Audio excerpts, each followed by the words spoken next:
السلام علیکم ورحمۃ اللہ وبرکاتہ۔ وعلیکم السلام ورحمۃ اللہ وبرکاتہ۔ باب العلم انواریہ ایجوکیشنل سوسائٹی کے تحت چلنے والے ادارہ جامعہ انواریہ حیدرآباد کے زیر اہتمام قرآن مجید کی تفسیر، فقہ و احادیث کی تقریباً 100 معتبر و مشہور کتب کی ویڈیو ریکارڈنگ کا سلسلہ جاری ہے۔ اسی سلسلے کی ایک سنہری کڑی نصاب اہل خدمات شرعیہ کی صورت میں ہمارے سامنے موجود ہے، جس کی آج 12ویں نشست کا آغاز ہوا چاہتا ہے، جس میں پاکیزگی کے مسائل جو بچے ہیں انہیں بیان کیا جائے گا۔ اس کے علاوہ استنجا وغیرہ کے مسائل بھی بیان کیے جائیں گے۔ استنجا یعنی نجاست کو دور کرنے کا طریقہ، جی ہے، استنجا لینے کا، کھال وغیرہ کی پاکی کا طریقہ۔ کل کی نشست میں کپڑے کو اور بدن کو پاک کرنے کے طریقے کے بارے میں بیان کیا گیا تھا۔ آج کھال وغیرہ کی پاکی کا طریقہ بیان کیا جا رہا ہے۔ بد جانور سور کے سوا ہر جانور خواہ حلال ہو یا حرام، جب شرعی طور پر بسم اللہ اللہ اکبر کہہ کر ذبح کیا جائے تو اس کی کھال پاک ہو جائے گی، اور اگر بغیر ذبح کیے مر جائے یعنی مردار ہو تو اس کی کھال دباغت سے پاک ہو جائے گی، خواہ دباغت کافر دے یا مسلمان۔ دباغت یعنی وہی بو کو ختم کر دینا، چمڑے کی، مٹی پہ رگڑ کر ہو یا سورج میں سکھا کر ہو یا پھر کوئی دوا لگا کر ہو یا پھر کوئی نمک لگا کے ہو، جو اس کو سڑنے گلنے سے ختم کر دیتی ہے یا پھر اس کی بو کو ختم کر دیتی ہے، اس کو کہتے ہیں دباغت۔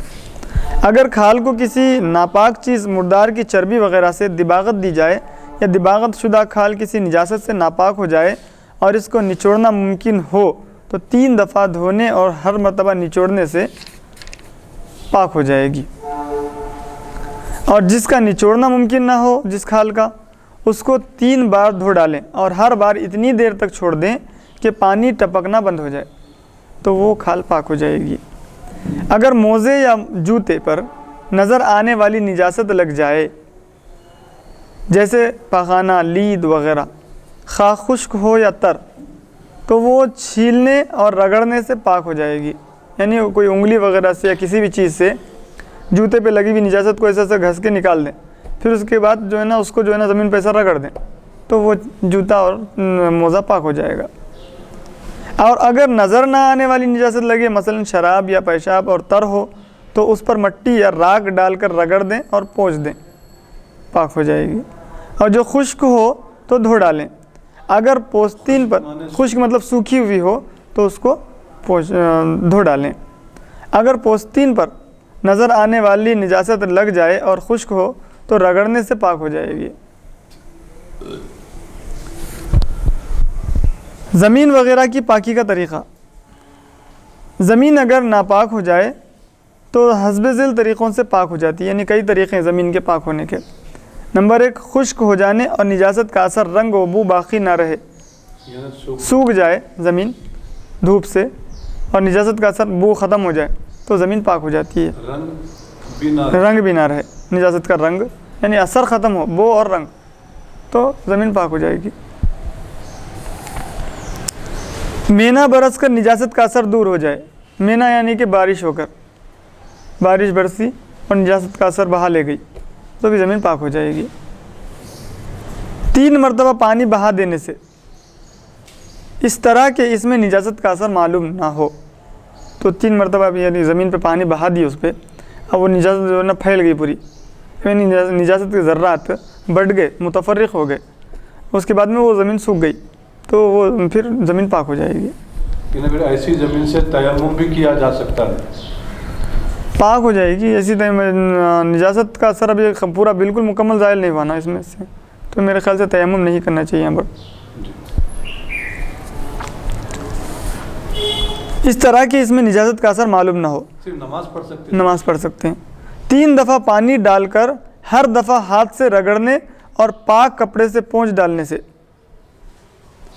3 دفعہ پانی ڈال کر ہر دفعہ ہاتھ سے رگڑنے اور پانی کپڑے سے پونچھ ڈالنے سے بھی زمین پاک ہو جاتی ہے۔ اگر زمین سخت ہو، یعنی کہ جیسے کہ بالکل سوکھی ہوئی ہو زمین، تو وہاں پر جو ہے نا رگڑنے سے ایسا ڈال کے رگڑ دیے، رگڑنے کے بعد اس کو پونچھ دیے تو پھر وہ زمین بھی پاک ہو جاتی ہے۔ اوپر کی مٹی نیچے اور نیچے کی مٹی اوپر کر دینے سے بھی زمین پاک ہو جاتی ہے۔ زمین پر مٹی وغیرہ ڈال کر نجاست چھپا دینے سے اس طرح کہ نجاست کی بو نہ آئے، یعنی کہ ایک بالکل اچھے خاصی موٹی دبیز، یعنی موٹی صورت میں جو ہے نا مٹی ڈال دی جائے، یعنی زیادہ مٹی ڈال دی جائے کہ نجاست بالکل چھپ جائے، تو بھی زمین پاک ہو جاتی ہے۔ جو ناپاک زمین خشک ہو کر پاک ہوئی ہو، اگر اس پر پانی پڑ جائے تو پھر ناپاک ہونا ہوگی۔ ایک مرتبہ خشک ہو گئی اور پاک ہو گئی، اور پھر پانی برسا، خشک ہو گئی یعنی سوکھ گئی، اب اس کے بعد پھر پانی پڑ گیا تو وہ پھر ناپاک نہیں ہوگی۔ یعنی اس پر مٹی ڈالنے کے بعد، مٹی نہیں، سوکھنے کے بعد بھی ہو، یعنی نجاست سوکھ گئی بھائی، ختم ہو گیا، اب اس کے اندر پانی پڑا تو وہ مٹی ناپاک نہیں ہوگی، مگر نجاست کا اثر ختم ہو گیا تو، یعنی نجاست کا اثر ظاہر ہونے لگا تو پھر ناپاک ہوگی۔ جو چیزیں زمین پر قائم یا زمین سے چسپاں ہیں، جیسے درخت، گھاس، دیوار، دہلیز، ستون وغیرہ، یا بطور فرش بچھی ہوئی ہیں، پھر سنایا تھا دیکھیے مسئلہ، بالکل نکالنا مشکل ہو، بالکل چپکا دی ہوں، ایسے جیسے اینٹ، پتھر وغیرہ، وہ سب خشک ہونے سے پاک ہو جاتی ہیں، بالکل چپکے ہوئے ہوں۔ اسی طریقے سے یہ بھی مسئلے جو بالکل قالین کو بالکل فرش کی طرح کر دیتے ہیں، وہ بھی انہی میں آتی ہیں، بالکل نکالنا ہی مشکل ہے ان کو، تو ان کے جو ہے نا خشک ہونے سے بھی پاک ہو جاتی ہیں۔ یہ جو چیزیں ہیں، یہ جو بھی ہیں، یہ سب سوکھ گئے تو پاک ہو جاتے ہیں۔ اب ہوا سے سوکھے، ہوا سے سوکھیں، دھوپ سے سوکھیں، یا پھر آگ کی تپش سے سوکھیں، یا کوئی بھی چیز گرم کر کے گرمی سے سوکھ جائیں۔ گرما کے موسم میں ہوا کی ضرورت نہیں ہوتی، جی ہو، بغیر ہوا کی ضرورت کے ہی سوکھ جاتے ہیں جی۔ اور جو ایسی نہ ہو، مثلا کاٹا ہوا درخت یا گھاس یا خالی رکھی ہوئی اینٹ، پتھر وغیرہ، وہ بغیر دھوئے پاک نہ ہوگی، البتہ کھردرا پتھر، چنانچہ چکی، وہ زمین کی طرح خشک ہونے سے پاک ہو جائے گی۔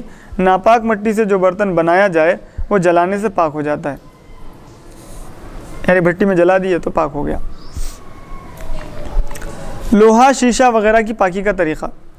لوہے، تانبے، پیتل، چاندی، سونے کی چیزیں مثلا تلوار، چاقو، چھری، زیور یا شیشہ، آئینہ یا روغن کیے ہوئے برتن، غرض ایسی تمام چیزیں جن میں پانی جذب نہیں ہوتا، اگر ناپاک ہو جائیں تو رگڑنے یا پونچھنے سے یا 3 مرتبہ دھونے سے پاک ہو جائیں گے۔ پونچھنے سے ہی پاک ہو جاتے ہیں 3 مرتبہ۔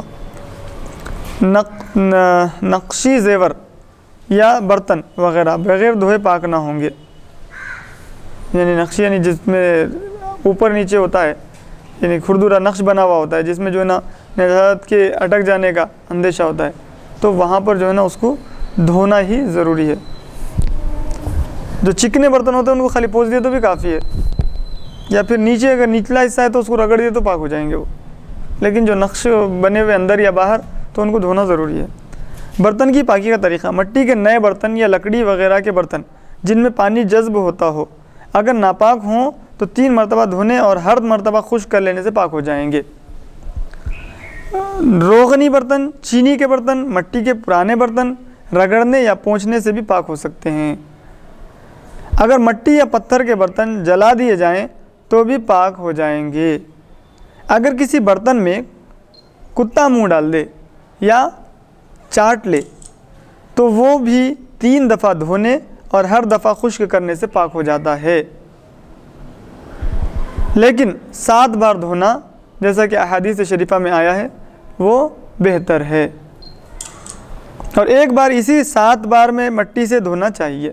یعنی کتا جب اگر کسی برتن کو دھو لے، برتن کو چاٹ لے، تو وہاں پر طریقہ یہ ہے کہ اس کو 3 مرتبہ دھونے سے وہ پاک ہو جاتا ہے۔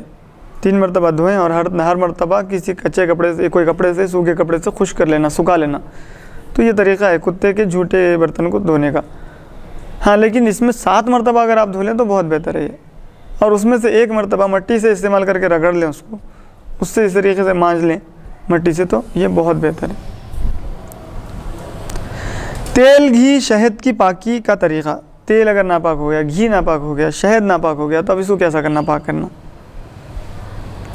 اگر جمے ہوئے گھی میں چوہا گر کر مر جائے تو چوہے کے آس پاس کا گھی نکال کر پھینک دیا جائے، باقی گھی پاک ہے۔ اگر پتلے گھی یا تیل میں نجاست پڑ جائے تو اس میں 5واں حصہ پانی ڈال کر جوش دیا جائے،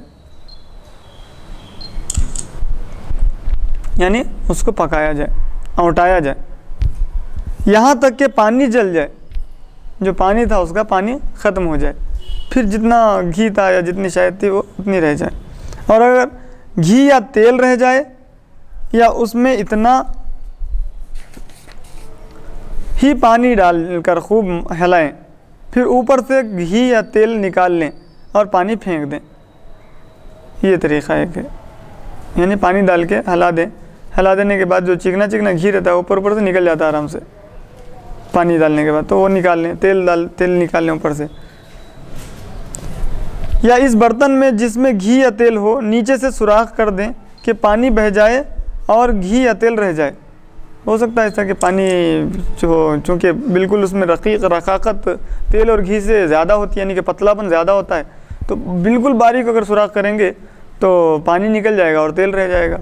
ایسے سوراخ باریک بالکل سوراخ چھنی ہوتی ہے، چھنی میں اگر تیل بالکل باریک چھنی ہوتی ہے تو اس میں تیل ڈالنے سے تیل نکلتا نہیں ہے، پانی نکل جاتا ہے، تو اس طریقے سے بھی کر سکتے ہیں۔ شہد ناپاک ہو جائے تو اس میں 5واں حصہ پانی ڈال کر جوش دیا جائے، یعنی پکایا جائے۔ جب تمام پانی خشک ہو کر شہد اپنی اصلی حالت پر آ جائے تو پھر پانی ڈال کر جوش دیا جائے۔ اس طرح 3 دفعہ عمل کرنے سے شہد پاک ہوگا۔ شہد اگر ناپاک ہو گیا تو برتن میں اس کو پانی ڈالیں، یعنی کہ شہد جتنا ہے اس کا 5واں حصہ پانی ڈال کے آپ کو پھر اس کو پکانا ہے، جوش دینا ہے۔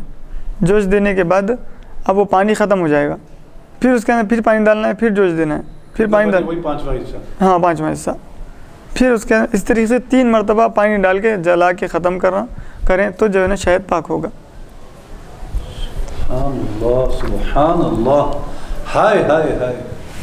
متفرق چیزوں کی پاکی کا طریقہ: بکرے کا سر، پائے ذبح کے بعد خون آلود ہو جائیں تو جلا دینے سے پاک ہو جائیں گے۔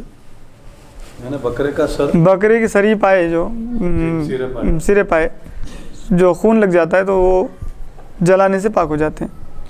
اگر خرمن میں غلہ کا کچھ حصہ نجس ہو جائے، اس طرح کہ اس کی مالش کے وقت جانور اس پر گوبر یا پیشاب کر دیں اور معلوم نہ ہو کہ کون سا حصہ ناپاک ہوا ہے، تو اس سے کچھ حصہ نکال کر دھویا جائے اور پھر سب میں ملا دیا جائے، یا تھوڑا سا حصہ نکال کر کسی کو دے دیا جائے تو پاک ہو جائے گا۔ یعنی کہ جہاں پر رکھتے ہیں غلہ وغیرہ جمع کرتے ہیں وہاں کی بات ہے، یا اگر خرمن میں غلہ کا کچھ حصہ نجس ہو جائے، ایک جگہ جہاں پر غلے کو رکھے تھے، اب اس میں سے کوئی حصہ نجس ہو گیا، کوئی کسی غلے پہ جو ہے نا تھوڑی جگہ پہ نجاست لگ گئی، نجس ہو جائے، اس طرح کہ اس کی مالش کے وقت جانور اس پر گوبر یا پیشاب کر دیں اور معلوم نہ ہو کہ کون سا حصہ ناپاک ہوا ہے، تو اس سے کچھ حصہ نکال کر دھویا جائے اور پھر سب میں ملا دیا جائے، یا تھوڑا سا حصہ نکال کر کسی کو دے دیا جائے تو پاک ہو جائے گا۔ یعنی کہ جیسے کہ اب وہ غلہ وغیرہ جیسے کہ گیہوں ہے، گیہوں کو صاف کرنے کے لیے اس میں ڈال کے جانوروں کو چلاتے کرتے ہیں، تو اب وہاں پر جو ہے نا جانور چلتے چلتے اس کو جو ہے نا اس میں پیشاب کر دیا، اب کہاں کرا ایک دم طے نہیں ہو پا رہا ہے، لیکن اندازہ ہوا کہ بھئی اب وہ آپ تھوڑی دیر کے لیے چھوڑ کے گئے تھے، پیشاب اس میں کر دیا جانور، اب آ کے دیکھ رہے ہیں کہ اس کی دم وغیرہ تر ہے، یعنی علامت معلوم ہوگی کہ جس نے پیشاب کیا ہے، تو اب جو ہے نا اب آپ کو کیا کرنا ہے، تو اس کے لیے بتا رہے ہیں کہ بھئی تھوڑا سا حصہ کسی کو خیرات کر دینا۔ سبحان اللہ، تو یعنی وہ تھوڑا سا حصہ خیرات کر دینے سے اللہ تعالیٰ اس کی برکت سے اس کے اندر جو نجاست ہے، جو گندگی نکال کر تھوڑا دھو لیا جائے، جی دھو لیا جائے جی، اس کو تھوڑے سے کو کہیں سے بھی آپ لے کے آپ کو اندازہ تحری کر کے آپ، یعنی کہ ایک سوچیں بھئی آپ کہ کہاں گرا ہوگا، یعنی کہ ڈھونڈنے کی کوشش کو کہتے ہیں تحری، تلاش، تتبع، جتنا ہو سکتا ہے آپ تھوڑا بہت بھی کہیں نمی محسوس ہو یا کسی بھی اعتبار سے آپ کی دل جمعی ہو جائے کہ یہاں پر نجاست گری ہوگی، بلکہ تھوڑا سا نکال لیں، اس کو دھو لیں، پورے کو نہیں۔ تھوڑا سا نکال کے اس کو نکال دھویا جائے اور پھر سب میں ملا دیا جائے، یا تھوڑا سا حصہ نکال کر کسی کو دھو دیا جائے تو پاک ہو جائے گا۔ اور اگر خرمن کا سوا تھوڑا سا غلہ نجس و ناپاک ہو تو 3 مرتبہ دھونے اور ہر مرتبہ خشک کرنے سے پاک ہو جائے گا۔ پہلی صورت میں کیا تھا کہ نہیں معلوم تھا تو اس نے خرمن میں کر دیا، تو وہاں سے جو ہے نا تھوڑا سا حصہ نکال کے دھونے کے بعد پورے وہ جو دھوئے ہوئے گیہوں کو پورے حصے میں ملا دینا تھا، تو اس کی پاکی جو ہے نا پورے جگہ لگ جاتی ہے، پاکی جو ہے نا سب کو پاکی کا حکم مل جاتا۔ لیکن اگر الگ سے ہی تھوڑے سے غلے میں پیشاب کیا ہے تو اس کو 3 مرتبہ دھونا ہے، 3 مرتبہ دھونا اور سکھانا۔ تو پورے غلے کو اس میں سے نہیں، وہی جتنا ہے تھوڑے میں، اگر تھوڑے میں لگا ہوا ہو، تھوڑے میں گرا ہوا ہو، جس کا دھونا مشکل نہ ہو اس کے بارے میں، یعنی اتنا تھوڑا ہے کہ جس کا دھونا مشکل نہیں ہے تو اس کو پورا دھویا جائے، 3 بار سکھایا جائے۔ اگر زیادہ مقدار میں ہے تو جہاں پر گمان غالب ہے وہاں سے وہ حصہ تھوڑا سا نکال لیا جائے، اس کو دھو دیا جائے، ایک بار دھونا ہی کافی ہے اس کے لیے۔ ہاں، اس کو 1 مرتبہ دھونا چاہیے جی۔ روئی اگر تھوڑی سی نجس ہو جائے جس کے دھلنے سے اڑ جانے کا احتمال ہو تو دھلنے سے پاک ہو جائے گی۔ تھوڑی سی نجس ہو جائے جس کے دھلنے سے اڑ جانے کا احتمال ہو تو دھلنے سے پاک ہو جائے گی۔ اچھا، یعنی روئی میں نجاست لگ گئی، اب اندازہ یہ ہو کہ اب جس طریقے سے ہمارے پاس دھنتے ہیں، یعنی کہ روئی کو اب وہ بالکل جم جاتی ہے تو اس کو بالکل ریشے نکال کے اس کے بالکل پھر سے جو ہے نا روئی جیسے نرمی آتی رہتی ہے اس میں، وہ نرمی پہ لاتے ہیں، اس کو دھننا کہتے ہیں۔ اور ویسا لکڑی لے کے مارتے باقاعدہ اس کو؟ ہاں، نہیں، مشین میں ڈال کے اس کو بالکل یعنی کہ بالکل پھر سے جو ہے نا نئی روئی کر دیتے ہیں، اس کو دھننا کہتے ہیں۔ تو اس میں جو ہے نا اب اس کے دھننے سے آپ کو اندازہ ہو کہ بھئی نجاست دور ہو جاتی، ختم ہو جائیں گی، تو دھننے سے نجاست ختم ہو جائے گی۔ اور اس میں اندازہ ہو کہ وہ ہاں، اندازہ ہو تھوڑی نجاست لگی ہو، اور اگر زیادہ لگی ہو ورنہ دھوئے بغیر پاک نہ ہوگی، اور اگر معلوم ہی نہ ہو کہ کس قدر ناپاک ہے تو وہ بھی دھلنے سے پاک ہو جائے گی۔ معلوم ہے کہ معلوم ہی نہیں ہے، معلوم ہی نہیں ہے کہاں لگی، کتنی لگی، کچھ بھی نہیں معلوم ہے، بس نجاست لگی، بلکہ اندازہ ہو گیا، ایک علم ہوا، آپ کو احساس ہوا کہ نجاست کہیں نہ کہیں لگی ہے۔ جیسے کہ آپ روئی پہ لیٹے تھے، اطلام ہو گیا، لیکن اب کہیں مل رہا ہی نہیں ہے اطلام کے خطرے وغیرہ، کچھ بھی نجاست وغیرہ کے، تو وہاں پر دھن دیں، بس دھنوا دیں۔ لیکن یہ روئی کو سکھانے سے پاک نہیں ہوتی جی، کیونکہ کپڑے کے حکم میں نہ ہو۔ استنجا کے احکام۔ استنجا کی تعریف، مقام نجاست آگے یا پیچھے سے نجاست کے دور کرنے کو استنجا کہتے ہیں۔ نجاست کو کس طریقے سے دور کیا جائے اس کو استنجا کہتے ہیں۔ تو آگے کے مقام سے نجاست کس طریقے سے دور کی جائے، پیچھے کے مقام سے نجاست کس طریقے سے دور کی جائے، اس کے لیے بھی اسلام میں طریقہ ہے۔ سبحان اللہ، سبحان اللہ۔ استنجا، آب دست یا طہارت لینا، ان سب کا ایک ہی مطلب ہے۔ استنجا، آب دست یا طہارت لینا، یہ تینوں کا مطلب ایک ہی ہے۔ استنجا کے احکام۔ استنجا کرنا سنت مؤکدہ ہے، خواہ نجاست حسب عادت نکلے جیسے پاخانہ، پیشاب وغیرہ، یا خلاف عادت مثلا خون یا پیپ یا خارج سے اس مقام پر کوئی نجاست آ لگے۔ تینوں صورتوں میں آپ کو استنجا یعنی کہ نجاست کو دور کرنا سنت مؤکدہ ہے، جبکہ نجاست اپنے نکلنے کی جگہ سے پھیل نہ گئی ہو، پھیلی نہیں، بالکل جو ہے نا مختصر سے حصے میں لگی ہے نجاست، اور اگر پھیل کر درہم برابر ہو گئی ہو تو اس کا دھونا واجب ہے۔ اگر جہاں سے نجاست یعنی پاخانہ ہوا اور پاخانے کی جگہ کے درہم کے برابر ایسا پھیل گئی تو اب اس کو دھونا واجب ہے، اور درہم سے زائد ہو تو فرض ہے۔ اب ہمارے پاس یہاں پر جو بچے طہارت ٹوائلٹ کو جاتے ہیں، اور ٹوائلٹ کو جانے کے بعد اگر ان کو کوئی پانی نہیں ملتا، پیشاب کے لیے جاتے ہیں یا لیٹرن کے لیے جاتے ہیں اور پانی نہیں ملتا، نہ کوئی اینٹ وغیرہ ہے کہ اس سے جو ہے نا وہ لوگ طہارت حاصل کریں، یا کوئی مٹی ہے وغیرہ جس سے وہ طہارت حاصل کریں، اور بغیر وہ نجاست کو دور کیے، نجاست کو خشک کیے، وہ اٹھ جاتے ہیں، وہاں سے آ جاتے ہیں، اور گمان یہ ہوتا ہے بلکہ اس کو جو ہے نا صورت کیا دیتے ہیں، نام کیا دیتے ہیں، طہارت ٹوٹ گئی۔ نجاست کو سکھائے بغیر، ہاں، یعنی کہ پیشاب ہے بھائی، پیشاب کے لیے حکم ہے کہ بھئی وہ آپ کا جو عضو ہے جہاں سے پیشاب نکل رہا ہے، اب وہاں پر پیشاب رکنے کے بعد یعنی کہ آپ پورا پیشاب سے فارغ ہو گئے، لیٹرن سے فارغ ہو گئے، اب تھوڑی بہت نجاست ایک خطرہ پیشاب کا اس مقام پہ لگا ہوا رہتا ہی ہے، یعنی تھوڑی بہت تری رہتی ہے. اسی طریقے سے لیٹرین سے فارغ ہوتے ہیں تو تھوڑی بہت تری وہاں پر رہ جاتی ہے، یعنی مقعد پہ جہاں سے نجاست نکل رہی ہے. تو اب اس نجاست کے بارے میں کہ اگر آپ نے اس کو دور نہیں کیا، پاخانہ ہو درہم سے کم ہے، پیشاب کا خطرہ ہو جو بالکل خطرہ ہی ہوتا ہے تو درہم کی تو بات دور کی بات ہے، دونوں بھی درہم سے زیادہ نہیں رہتے ہیں اکثر. تو ایسی صورت میں اگر کوئی طہارت نہیں لیا، یعنی کہ ان کو دور نہیں کیا، وہ نجاست کو دور نہیں کیا، تو عوام میں یہ مشہور ہے کہ طہارت ٹوٹ جاتی ہے. جی اکثر نوجوان بچے وہ کہتے ہیں کہ میرے طہارت نہیں ہے اور فرض نماز کو چھوڑ دیتے ہیں. اللہ اکبر. اور حالانکہ پابند ہے نماز کا وہ بچہ، لیکن اتفاق ایسا ہوا کہ کسی کالج میں گیا، کسی تقریب میں گیا تو وہاں پر جو ہے نا ٹھہر کے کرنے کا تھا اور وہاں پر کچھ پانی ختم ہو گیا اتفاق سے اور کوئی اینٹ وغیرہ تو ہوتے نہیں ہیں. تو اب وہاں پر وہ جو ہے نا نجاست کا جو پیشاب کا جو خطرہ ہے یا پاخانے کا جو مقعد کو جو لگا ہوا ہے وہ حصہ وہ دھوتے نہیں ہیں، تو طہارت ٹوٹنے کا نام دیتے ہیں اس کو. یہ جو غلط ہے، اگر کوئی انسان پیشاب کرنے کے بعد پیشاب کو رکاتا نہیں ہے، وہاں سے ختم نہیں کرتا ہے یا لیٹرین کو ختم نہیں کرتا ہے تو طہارت نہیں ٹوٹتی ہے، طہارت نہیں ٹوٹتی ہے. اب وہاں سے آپ اٹھ گئے، اٹھنے کے بعد آپ کو کہیں پانی ملا تو پانی ملنے کے بعد آپ وضو کر کے نماز پڑھ سکتے ہیں، آپ کو رخصت ہے اس کی. ہاں لیکن یہ ہے کہ پانی ملنے کے بعد اگر آپ اس پیشاب کے اپنے عضو کو مخصوص کو یا پھر پاخانے کی جگہ کو، پیشاب کی جگہ کو دھو دیں، دھو کے وضو کر لیں تو ماشاءاللہ آپ کی طہارت جیسی قائم تھی ویسی قائم رہے گی. طہارت اس سے نہیں ٹوٹتی، طہارت نہیں ٹوٹتی. اپنی نماز بھی پڑھی جا نماز بھی پڑھی جا سکتی ہے، بالکل نماز پڑھی جا سکتی ہے. آپ اگر اس مقعد کو جو مقعد پہ جس میں جو ہے نا پاخانے کی جگہ پہ درہم سے کم نجاست لگی ہوئی ہو اور پیشاب میں درہم سے کم نجاست لگی ہوئی ہو تو ایسی صورت میں آپ بغیر اس کے دھوئے بھی نماز پڑھ سکتے ہیں وضو کر کے. سبحان اللہ سبحان اللہ. یہ چیز اس لیے ہے کہ تقریباً ہم بھی جب تک علم سے یعنی اللہ تبارک و تعالیٰ نے علم سے نہیں نوازا تھا، ابھی عالم کورس نہیں کیے تھے، ہمارا بھی یہی خیال ہوتا تھا جب تک اسکول پڑھتے تھے. تو جبھی بھی اگر کوئی پیشاب کا خطرے کو نہیں سکھاتے تھے تو اس کے بعد میں یہی خیال ہوتا تھا کہ بھی طہارت ٹوٹ گئی ہماری، اب نماز نہیں پڑھتے تھے، نماز چھوڑ دیتے تھے. حالانکہ یہ لا علمی ہے، لا علمی کی وجہ سے فرض نماز جو آپ پہ فرض ہے اس کا وقت جاتا رہ رہا ہے لیکن آپ نماز نہیں پڑھ رہے ہیں، تو یہ چیز غلط ہے، اس سے طہارت نہیں ٹوٹتی ہے. ہاں تو یہاں پر جیسا مسئلہ بیان کیا گیا ہے کہ درہم سے کم ہے تو آپ کا دھونا سنت ہے، نہیں دھوئیں گے تو کوئی آپ کے اوپر کوئی پکڑ نہیں ہے، آپ کو کوئی گناہ نہیں ہے اس میں، نہ آپ کی عبادتوں میں کوئی خلل پڑے گا. لیکن یہ کہ دھو لیں سنت ہے، بہتر ہے.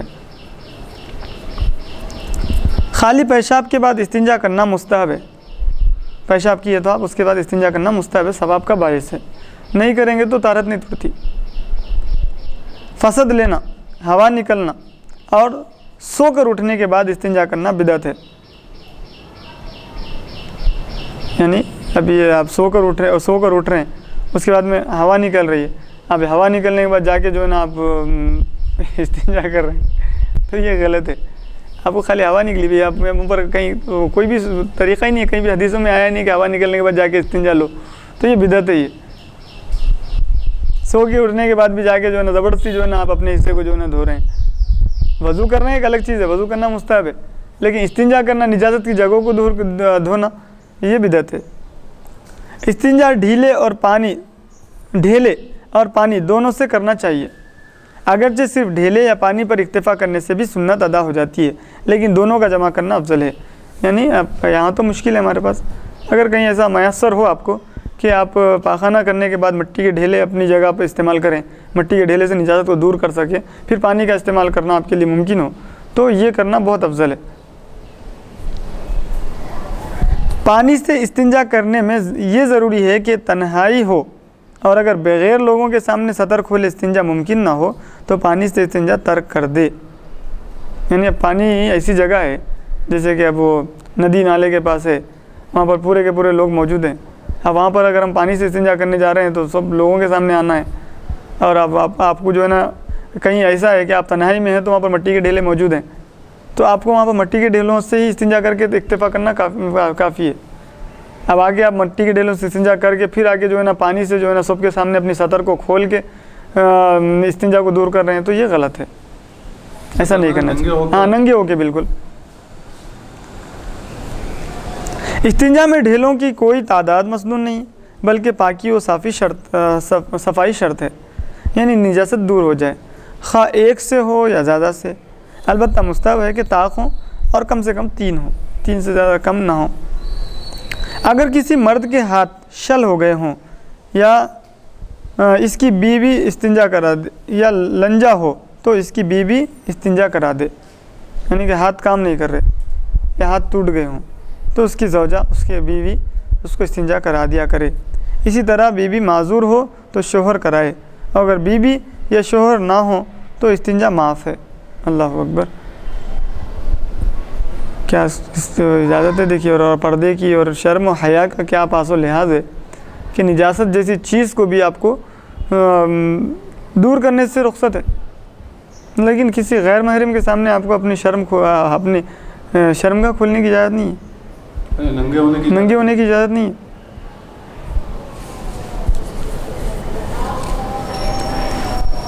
سبحان اللہ، خاص میں کتنا ہی وہ بیمار کیوں نہ ہو جاتی ہو، کیونکہ مسلسل جب گندگی جب جاری ہوتی رہے گی اور پیخانہ یا پیشاب کرتا رہے گا یا کرتی رہے گی اور مسلسل یہ چیز جو ہے ناپاکی کا نکلنا جاری رہے گا، تو اب کیونکہ سائنٹیفک اعتبار سے اس کا صاف کرنا ضروری ہے، لازم ہے، لیکن کوئی محرم اولاد نہیں ہے۔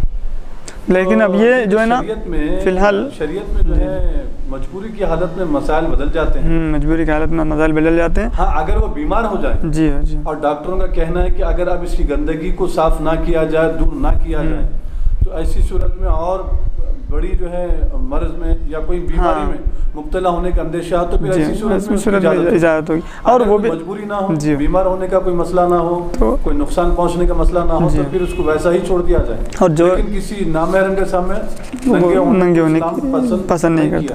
اور یہاں پر جو بتا رہے ہیں صرف استنجا کے لیے بتا رہے ہیں، اور استنجا کیونکہ بار بار ہوتے رہتا ہے اس کو، لیکن اب غسل تو ہفتے میں کرے گا ہی نا، غسل میں نجاست تو دور ہو جائے گی، وہ جو ذرا رتی لگ رہی ہے، تھوڑی بہت لگتی ہے نا، بھی پیشاب کر رہے ہیں، لیٹرین کر رہے ہیں، تو پورا کا پورا مقعد تو گندا نہیں ہو جاتا نا، تو پیشاب پاخانے میں رخصت ہے۔ آپ جب غسل کریں گے آپ جا کے تو نل وغیرہ میں، تو وہاں پر جا کے تو صاف ہو جائے گی گندگی۔ یا استنجا کے بارے میں کہہ رہے ہیں، بس نجاست دور کرنے کے بارے میں، تو یہاں پر اس کی یہ بس اتنا ہی کہ آپ کو پاخانہ کے سوا جا کر پانی سے استنجا کرے، اس طرح کے پہلے دونوں ہاتھ نہیں۔ تو بہرحال یہ جو استنجا کے مسائل بیان کیے گئے ادھر پیشاب اور پاخانے کی وجہ، پیشاب اور پاخانے کے بارے میں ہے۔ اب غسل کرنے کے وقت میں غسل جیسے کہ نل ہے وغیرہ ہے، نل کھول کے بیٹھ سکتے ہیں، وہاں پر کچھ اور کر سکتے ہیں، لیکن وہ غسل دلانے کے لیے اب یہ شخص معذور ہو گیا، اب اس کو غسل دینے کے لیے جیسا دیکھا جاتا ہے کہ اکثر بعد نافرمان اولاد، ناخلف اولاد جو ہے ماں باپ ضعیف ہونے کے بعد، اور جب وہ اولاد کی مدد کے سخت محتاج ہوتے ہیں، سخت ان کو ضرورت ہوتی ہے، تو ایسے وقت وہ لوگ ناخلف اولاد کیا کرتی ہے، ان کو تنہا چھوڑ دیتی ہے، وہ روڈوں پہ سڑکوں پہ ادھر ادھر بے تکا جو ہے پڑے ہوئے ہوتے ہیں، اور ضرورت سے بھی وہ جو فارغ ہو جاتے ہیں، پیشاب بھی ادھر ہی کرتے ہیں، پائخانہ بھی ادھر ہی کرتے ہیں، کوئی ان کا پرسان حال نہیں ہوتا ہے، اور اولاد ان کو چھوڑ کر چلی گئی ہے، ناخلف نافرمان اولاد۔ ایسے بدبختوں کے لیے تو دنیا میں سزا اللہ دے دیتا ہے، آخرت میں تو تیار ہے، سخت خطرناک سزا تو تیار رکھی ہوئی ہے، وہ تو معاف ہونے والی نہیں ہے۔ اللہ فضل کر دیا، کس پہ فضل کرتا ہے یہ کوئی گارنٹی نہیں ہے، اس کے فضل پر ہے، لیکن ایسے ناخلف نافرمان بدبخت بدنصیب ذلیل نالائق اولاد کے لیے تو سخت ترین سزا اللہ کے پاس تیار رکھی ہوئی ہے۔ لیکن حدیث شریف میں آئے کہ حضور اکرم صلی اللہ علیہ وسلم ارشاد فرماتے ہیں، وہ اولاد جو ماں باپ کی نافرمانی کرتی ہے، نافرمانی کس معنی میں کہ وہ شریعت کے خلاف حکم نہ دیتے ہوں، جیسا کہ ماں باپ بولیں تو داڑھی منڈا لیں، جبکہ داڑھی واجب ہے، چھوڑنا داڑھی کا چھوڑنا واجب ہے، تو ایسے یعنی اللہ اور رسول اللہ صلی اللہ علیہ وسلم کی نافرمانی میں کسی کی اطاعت نہیں کریں گے، اطاعت ایسے ہی کاموں میں کریں گے، نیکی کے کاموں میں اطاعت کریں گے، جیسا ماں باپ کی خدمت ہے، یعنی وہ مسئلہ شریعت سے نہ ٹکراتا۔ تو ایسی صورت میں اگر ماں باپ حکم دے رہے ہیں، اس کو جو ہے خدمت کرنے کا وہ نہیں کر رہا ہے اور تنہا بے سہارا چھوڑ کر چلے جاتا ہے، تو اللہ کے رسول فرماتے ہیں اس کی سزا اس کو دنیا میں ہی دے دی جاتی ہے۔ بالکل، بلکہ بعض روایتوں میں یہ بھی آیا ہے کہ ضروری نہیں ہے کوئی زنا کر رہا ہے، کوئی چوری کر رہا ہے اور پکڑے نہیں گیا، کوئی کسی کو ایذا پہنچا رہا، تکلیف دے رہا، کسی کی زمین جو ہے قبضہ کر لیا، اور کسی کی جو ہے نا لاکھوں روپے کھا گیا, ڈبا دیا, تو ضروری نہیں ہے کہ اس کی سزا اس کو دنیا میں ہی دے دی جائے, لیکن ماں باپ کی نافرمانی کرنے والا, ان کو تکلیف پہنچانے والا, ان کی حق تلفی کرنے والا, ان کے حقوق پورے نہیں کرنے والا شخص, اس کو سزا دنیا میں ہی دے دی جاتی ہے. یہ کتنی بڑی بدبختی ہے. دیکھیے بالکل سزا دنیا میں بھی مل رہی ہے, آخرت میں تو ہے. خطرناک سزا ہے, وہ تو تصور بھی نہیں کر سکتے. وہ تو زبردست طریقے سے تیار رکھی ہوئی ہے, خالی اس کے انتقال ہونے کی دیر ہے, مرنے کی دیر ہے اور قبر میں دفن کرنے کی دیر ہے. بالکل. تو یہاں پر عبرت کا مقام ہے. تو اب ایسے موقع پہ جب ماں باپ کو جو ہے تنہا چھوڑ دیا جاتا ہے تو وہاں پہ معاف ہے. پھر اب بالکل اب بیچارے اگر استنجا کر رہے ہیں تو ان کو معاف ہے, ان کو پاکی کا حکم دیا جائے گا. اگر کوئی پابند تو استنجا کرنے کی قابل کر رہے ہیں تو وہ تو معاف ہے. اگر وہ کر رہے ہیں مجبوری کی حالت میں وہ تو معاف ہے شریعت میں, کیونکہ مجبوری کی حالت میں مسائل بدل جاتے ہیں. لیکن اب اس وقت ان کی حالت ایسی ہو گئی ہے کہ وہ خود بھی جو ہے صاف کرنے کے موقف میں نہیں ہے. بیت الخلاء اگر جو ہے نکل رہا ہے, پیشاب نکل رہا ہے, پیخانہ اگر نکل رہا ہے, موشن نکل رہا ہے, تو اس کو صاف کرنے پر صفائی یعنی طہارت لینے پر مکلف نہیں ہے, قدرت نہیں ہے, طاقت نہیں. تو کیا ایسی صورت میں کوئی اجنبی شخص ان کی صفائی وغیرہ کر سکتا ہے؟ ہاں, اگر ان کا دل مطمئن ہو. ورنہ خواتین تو اعتراض ہی کریں کسی کے سامنے, اجنبی شخص کے, اجنبی عورت کے سامنے, کسی کے سامنے ساتر کھولنے کی اجازت نہیں ہے. اس لیے جو ہے نا استنجا کو معاف کر دیا گیا ہے. اگر وہ کھولیں کہ جب ان کو نقصان ہونے لگے, اس وقت تک اس بات کو گوارا کریں کہ نجاست کو رہنے دیں. اگر نجاست ان کو تعفن پیدا کر رہی ہو, جس سے ان کی صحت میں جو ہے نا خرابی ہونے کا اندیشہ ہو, تو اس وقت میں اگر وہ کسی خاتون کے سامنے اپنی سطر کھول رہی ہے اور وہاں پر استنجا کرانے کی درخواست کر رہی ہے تو اجازت رہے گی. اب خاتون جو ہے کرنا نہیں چاہتی ہے.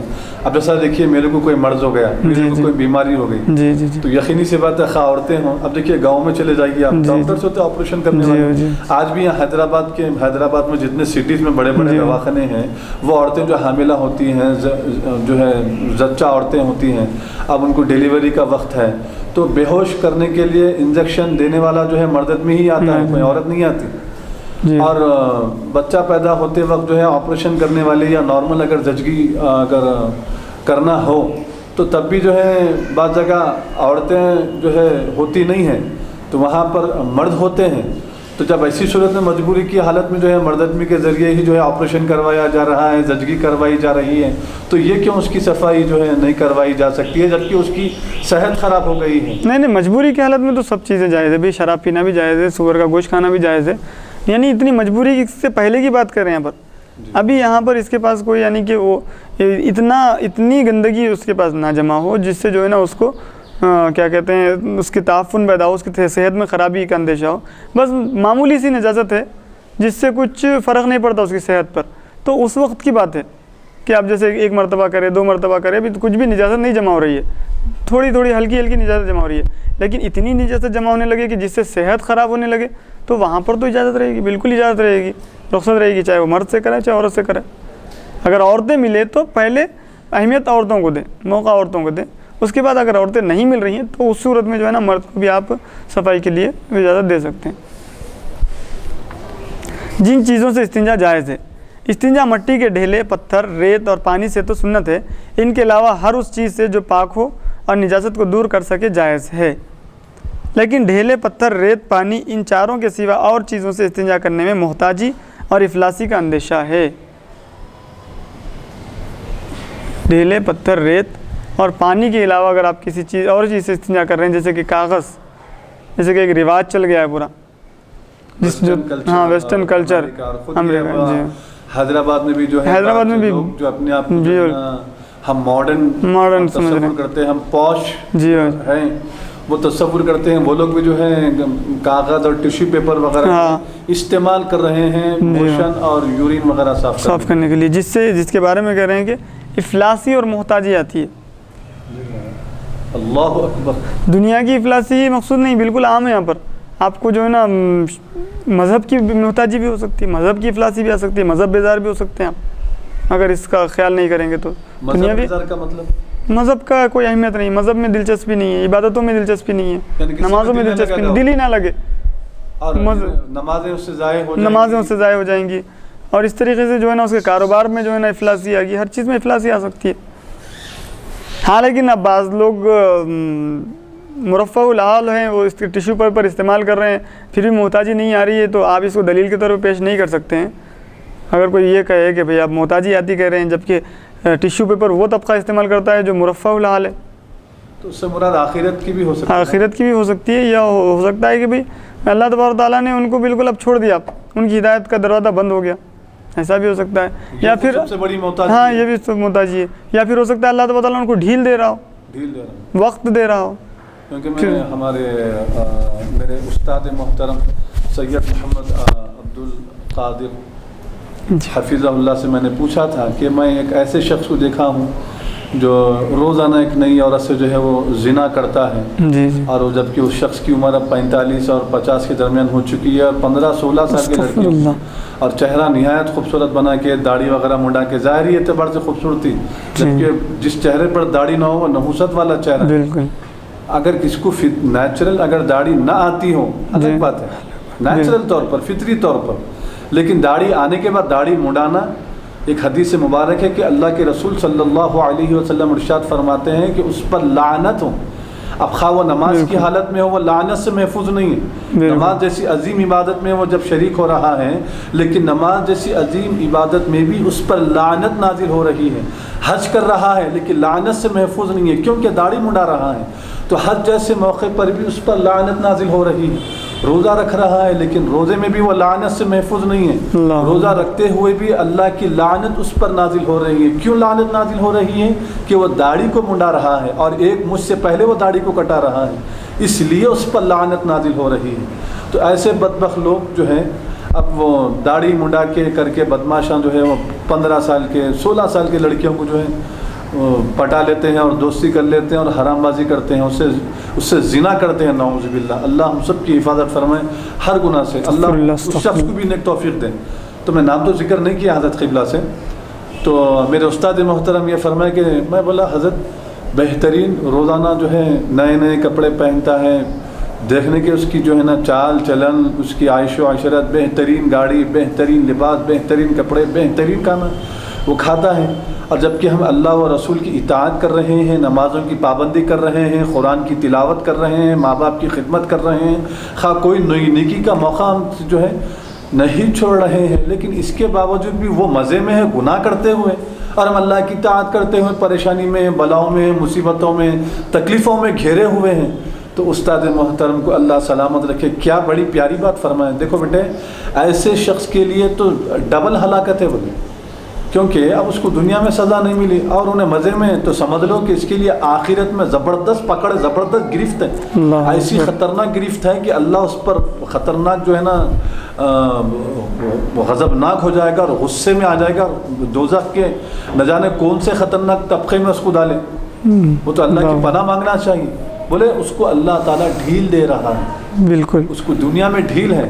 بالکل ڈھیل کا مطلب یہ نہیں ہے کہ اب سب لوگ اس کو جو ہے نا نمونہ بنائیں کہ بھائی انہیں زنا کرتے ہوئے، چوری کرتے ہوئے، شراب پیتے ہوئے عائش و عشرت کی زندگی گزار رہا ہے، اور ہم اللہ و رسول کی اطاعت کرتے ہوئے، دین اسلام پر باقی رہتے ہوئے، قائم رہتے ہوئے، نیکیاں کرتے ہوئے، اور ہم بلاؤں میں، مصیبتوں میں، تو فرمایا گیا کہ اللہ تعالیٰ اس کو ڈھیل دے رہا ہے، کیونکہ اب آخرت میں ڈبل گرفت ہے اس کو۔ بالکل بالکل، اگر ہم نیک کام کرتے ہوئے کوئی گناہ سے ہو جاتے ہیں تو اس کی سزا ہم کو دنیا میں ہی دے دی جاتی ہے، بلاؤں کے ذریعے، ہاتھ تنگ ہو جاتا ہے، ٹائٹ ہو جاتا ہے، کبھی ایک آدھ ٹن کا فاقہ ہو جاتا ہے، کبھی بچوں کی ضرورتیں پوری نہیں ہوتی ہیں، کبھی 1-2 دن دودھ جو ہے گھر نہیں آتا ہے، اس کی جو تکالیفیں ہیں تو اس کے ذریعے اس کی تکلیفوں کو جو ہے دور کر دیا جاتا ہے۔ اس کا ایک بڑا پیارا واقعہ ہے، ایک شخص جو ہے نا نمازی ہے، نماز پڑھ کے مسجد کے باہر نکلا، ایک اولیاء اللہ جو ہے بیان کرے یہ واقعہ، اور اس کے پیر میں کانٹا چبھ گیا اچانک، تو کانٹا چبھنے کے بعد خون نکلا، وہ صاحب آگے جا رہے ہیں، اور ایک شخص شرابی ہے،